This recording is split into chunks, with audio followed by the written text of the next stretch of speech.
guys, and welcome back to the channel. If you're new here, my name is Vandy, and if you're a returning subscriber, welcome back.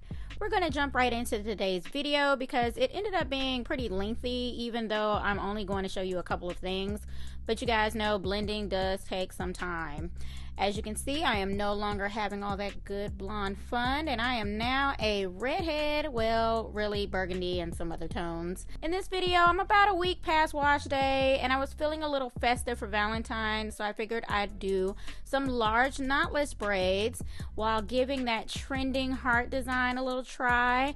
And so I figured I'd just show you guys some blending techniques in the process. So I ended up blending about 4 colors, my primary color being the Xpressions 99J, which is a deep red tone, kind of like a deep red wine color. My secondary color is the Ruwa brand burgundy color, a little bit brighter of a burgundy. And for my highlights, I'm going in with the Ruwa 39J, which is kind of a fuchsia pink color. And of course, my signature pink color in the rose gold by Xpressions. So to kick things off, I'm going in with my primary color and my secondary color, the 99J and the burgundy. I'm going to place both colors together in my hand, and I'm going to start pinching off small bits of each color together and switching sides. You want to keep grabbing as many small pieces as possible until you get an even blend.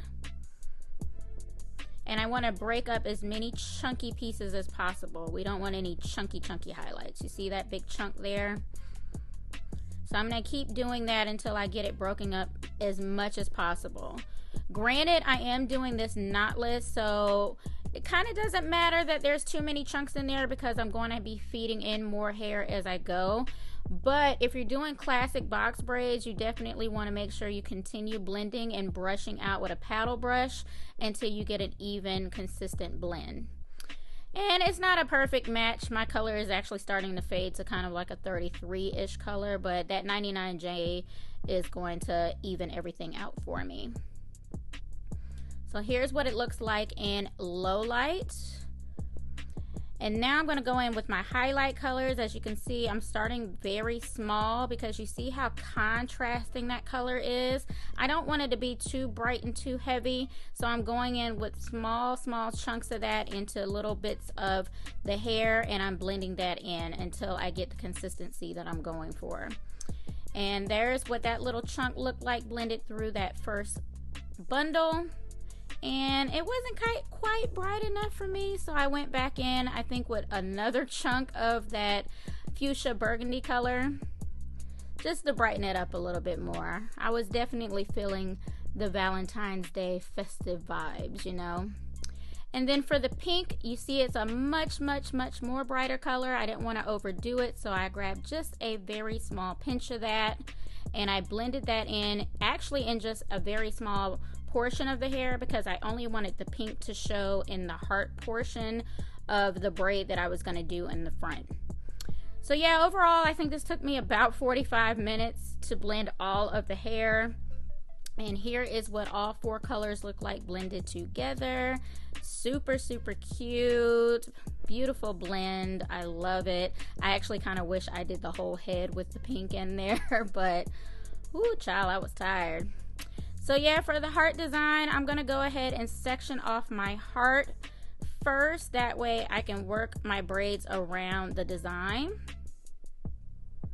And it's fairly self-explanatory. If you guys didn't check my last video, I showed you guys exactly how to part out a heart on the side of your head in the last video. So make sure you guys go check that out. I'm just going to pin that in place and go on to my knotless braids. I'm doing some large ones, so about 3 in the back, and I think about 6 around the middle and about 3 at the top.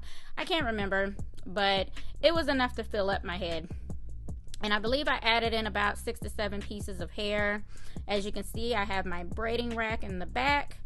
And yes, I kind of braid blind when it comes to this because if I constantly look at my hands and constantly look in a mirror, my hands start doing some weird things, so it's best to do it off of muscle memory.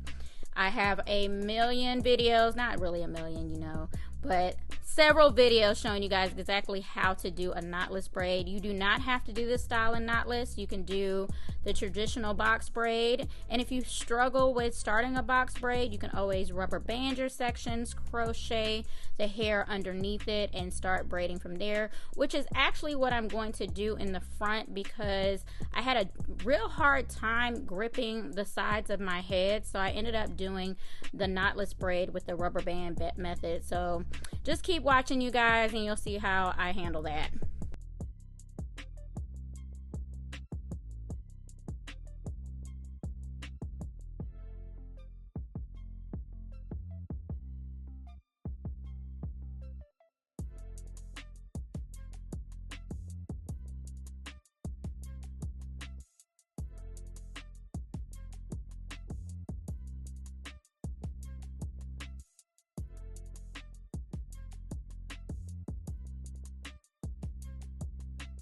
So I wanted to do something different and go for a short braid look, kind of like the Coi Leray style. So I got to the point about an inch past my natural hair, and then I just tied off the end. So here's me tying it off. I just do a loop tie. I've showed you guys this a million times, but I think I might need a detailed video because I get comment after comment on how to do these loop ties.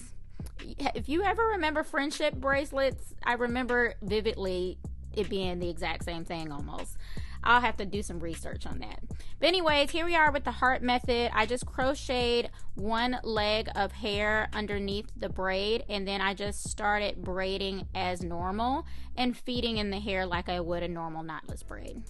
That's pretty much it, you guys. This is the easy knotless way to do it, especially if you struggle with inserting the hair in the braid.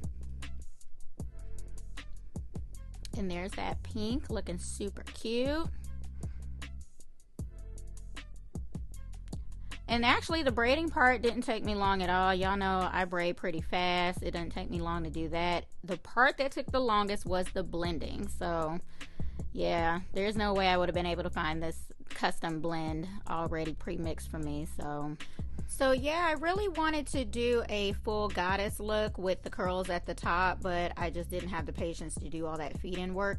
And also because it is a custom color, I would not be able to find curly hair in that color, so I had to create the curls myself. And excuse my chewing here, I was munching and having mimosas that day, so you know, it is what it is.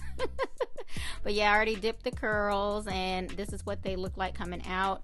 You can leave them this long if you want to, but I'm going to be cutting them up much shorter. And here is how I did the custom curls myself. I just tied some perm rods to a straw, and I just kind of suspended them in this bowl and covered them in the water. And I actually did this before I even started everything so that the curls would have enough time to cool off.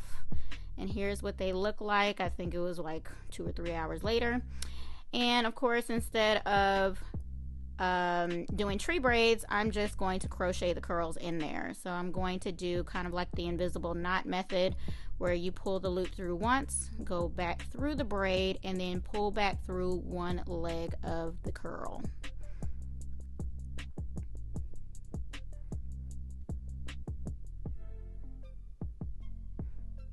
And boom, pull it tight and keep it moving. You can also take one leg of the curl and keep crocheting it down further down the braid if you want a little bit more volume.